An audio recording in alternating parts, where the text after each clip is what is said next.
Kembali di Berita TVmu, Pray for Gayo. Begitu hashtag di banyak media sosial pasca banjir bandang di Payatumpi, Takengon, Aceh Tengah Ramadan ini. Banjir yang terjadi Rabu lalu menghanyutkan banyak rumah dan kawasan perkebunan. Kini korban masih berada di kawasan pengungsian.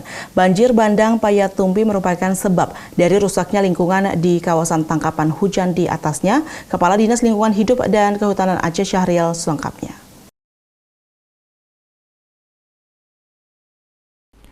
Kawasan Payatumpi Takengon Aceh Tengah merupakan kawasan pegunungan yang menjadi sentra perkebunan kopi sejak zaman Belanda dulu, dan kawasan ini dikenal penghasil kopi Arabica terbaik. Banjir bandang yang memporak-porandakan kawasan itu menjadi perhatian banyak pihak karena dikhawatirkan akan terulang bila tata kelola kawasan tidak diperbaiki.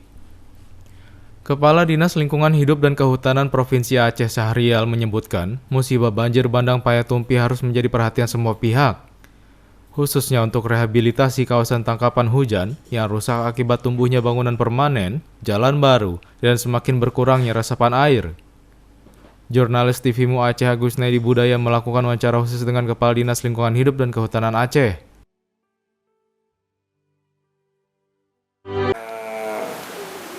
Secara umum, curah hujan yang terjadi pada tanggal 3/11 kemarin, curah hujannya cukup tinggi dibandingkan rata-rata yang terjadi.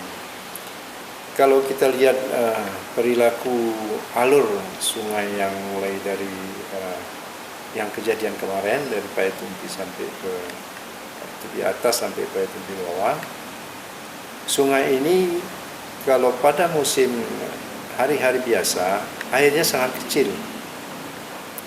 Bahkan kalau di Payatumpi atas airnya itu hampir tidak mengalir. Terlebih kalau musim kemarau, tidak ada air sama sekali. Dan kalau kita lihat daerah tangkapannya di atas, itu memang perkebunan masyarakat semua. Karena itu masuk wilayah kategori yang disebut gunung hujan. Gunung hujan ini kenapa disebut? Karena intensitasnya hujan tinggi. Pembalakan liar di situ sudah nggak ada cerita lagi, karena perkebunan di situ itu sejak zaman Belanda sudah dibuka. Persoalannya saya pikir bukan ke situ, tapi kita mengelola lahan ini banyak membuat bangunan-bangunan seperti misalnya rumah di kebun, kemudian pembangunan jalan. Pembangunan jalan ini mungkin airnya itu semua akhirnya menjadi surface runoff. Nah, jadi menjadi aliran permukaan. Aliran permukaan ini terakumulasi pada saat musim hujan sehingga volumenya besar. Kalau dulu sebelum ada pembukaan jalan, semua airnya itu teresap ke dalam tanah semua. Dengan adanya jalan, dengan adanya perumahan, ditambah lagi drainasenya tidak pernah diurus, sehingga akumulasi curah hujan tinggi akan memunculkan longsor-longsor kecil ataupun hanyutan-hanyutan material yang sudah lama bertumpuk di sepanjang alur sungai kecil ini. Upaya lain adalah setiap rumah yang dibangun di perkebunan dan setiap jalan yang dibangun, jalan produksi yang dibangun, harus membangun dia sumur resapan. Kalau sepanjang jalan produksi yang dibangun, setiap 50 meter satu biji dibuat sumur resapan, maka air-air yang mengalir ini akan meresap ke dalam tanah. Begitu juga dari setiap limpasan rumah tangga atau rumah di perkebunan dibuat parit ataupun ditambah dengan sumur resapan, sehingga air-air yang dari atap jatuh masuk ke sumur resapan. Ini akan jadi cadangan air tanah kita juga. Jadi 3 upaya ini saya pikir cukup konstruktif untuk dilaksanakan, diterapkan oleh masyarakat. Dan saya yakin kalau semua para petani menerapkan konsep ini, insya Allah ini untuk kasus Payatumpi ini bisa secara bertahap bisa diatasi.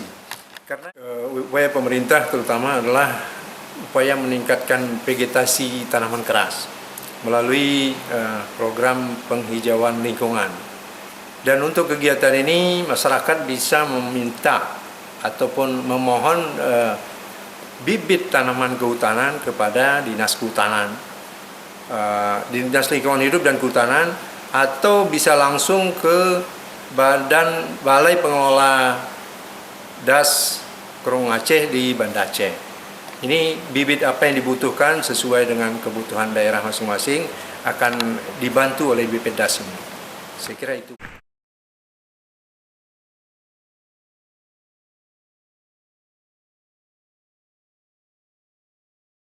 Kerusakan kawasan Payatumpi menjadi salah satu contoh bagaimana banyak kawasan hutan di Aceh Tengah mengalami kerusakan parah.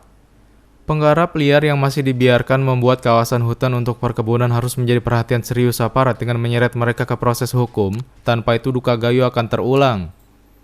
Agus Naidi Budaya, Saiful Hadi memberitakan dari Banda Aceh.